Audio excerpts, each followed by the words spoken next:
Hello from Bugeye Guy, and welcome to a video about two of the oldest production Bugeye sprites in the world. And they're both here right now. Boy, we are lucky to have AN5L 505 and 501 in the same building. Not to mention, I've been driving both of them, and that's pretty cool. This car would have been made in April of 1958, the fifth production car. And we have rebuilt this car. It was a rescue of sorts. It was restored in about '07. It's been sitting in a garage ever since. It was restored in the sense that the tub was painted. The nose was not. Many of the pieces were redone, but it had black with red piping seats, so we changed it to black with black. We had a lot of work to do to make this into a car. We had a good foundation, but it was there were some issues with the restoration that I've detailed in other videos, but we ended up repainting the whole car, which we hadn't planned on doing, but we had to do. And now we've got a wonderful, wonderful early car that is a driver that they can use. It's going to Texas, where it will come to life. It has wire wheels and a lot of other really cool upgraded features. It is not built with the same obsession to concourse detail as 501 is being built. And that's an interesting part of why I wanted to make this video. This is basically two very different ways to interpret extremely important historically significant Bugeye sprites. This one was built for drivability and reliability. It is built for people who are not wanting to take it apart. They want to use it. It's a car that was in the family forever. They want to get into it and use it finally. It's been sort of sitting in pieces forever, and now they have just that. We have an aluminum radiator for Texas heat and a sway bar. Many of the parts that we recommend for reliability and drivability, a front disc brake kit, and electronic ignition, I believe. Lots of the things that we've talked about in many of our other videos. And we have a great vehicle. I mean, it's just a delight to drive. And that is, in fact, one great interpretation. This is a very early car, as I said. It has a lot of the same features and helps us to verify some of the stuff that's on 501. For example, right now you see the non-correct brake lines. They're the ones we use. They're like a copper alloy brake line, and they're much easier to work with, and they probably last longer and they don't corrode. But if you look at those Phillips screws right in the center of your screen, those little P-clips, they're actually a little different than on the later cars. That's a unique early car anomaly. They mounted the firewall P-clips differently than on the later cars. And so that's kind of cool to see. And of course it has, you know, the more minimalist gusseting on this rail and the coil on top of the generator, and lots of those kinds of features that you see on the early cars, the early wiper motor top, with that little twist thing where you see that red wire in the center of your screen. That's an early wiper motor. But we didn't obsess about the details on this car. We obsessed about making it usable and drivable and, you know, fun to use. This is a later windscreen. We didn't have the 9-stud thin screen and a bigger rear view mirror. These are things that really help drivability. This helps with your top weatherproofing, but it's the windscreen that we had. The thin ones are more fragile and they're harder to come by. And there are 3-point seat belts installed here as well with an inertia reel, because these people want to use and drive the car. So that's one interpretation, and a beautiful interpretation of an early car. And then over here we have 501, another dark green early Bugeye, obviously the earliest.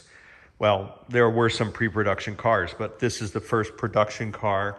And here we've just gone bananas with the fibrous check straps. And of course, these are the correct mounts. You can see the crude feature of how they mounted these like gusset plates on the rear end with all these extra bolts. They were trying to figure it out. Ultimately, they added a fillet. Well, you can see this support and this support, but there was like this big reinforcement added later. But of course, on number one, they had no clue. And in fact, they had no clue about a lot of this, I'm sure. You see here, where did I put it? The early side curtain screw. This is kind of cool. Very rare feature. I think the first 1,600 cars or so had this. This is a small thread. The later side curtain screws had a much beefier system so that they didn't strip. And I'm right-handed, so I can't quite get that started with the camera in my hand. I don't want to strip it and ruin our concourse project. That's a rare thing. And you see there's this tiny little thread in here instead of the later cars, which were, I think 5/16-24. And here's the early stanchions that are painted and the 9-stud windshield frame. All this stuff is here, and all of it has been laboriously laid out and painted and put in place, all the right colors and all the right bolts and all the right everything. Of course, this is not the right steering wheel. This is just here to protect the seat. But everything else is gorgeous. And it's only getting more and more gorgeous each day we work on it. We have the new gloss painting all over this. We have the entire front steering assembly painted as a unit. So we even have some paint that oversprayed onto the rack boots, which was exactly how it was done at the factory. That's not a mistake. That's a recreation.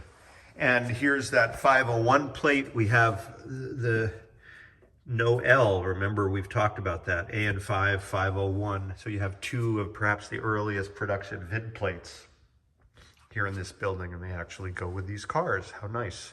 There's the early wiper motor in the proper colors and the correct master cylinder, correct screws, correct color, everything, correct bolts. We literally had to take out every single bolt on this car. It was not assembled with concourse hardware, nor did it need to be for what they were doing. But we have a different objective, and that objective is to get 1,000 points at the national concourse. That's 2 hours of judging and a lot of clipboards to try to determine how well we did. But the judging is really only secondary. You know, the judging is super important because it validates what we've done, and it's a really interesting exercise and one that we really take seriously.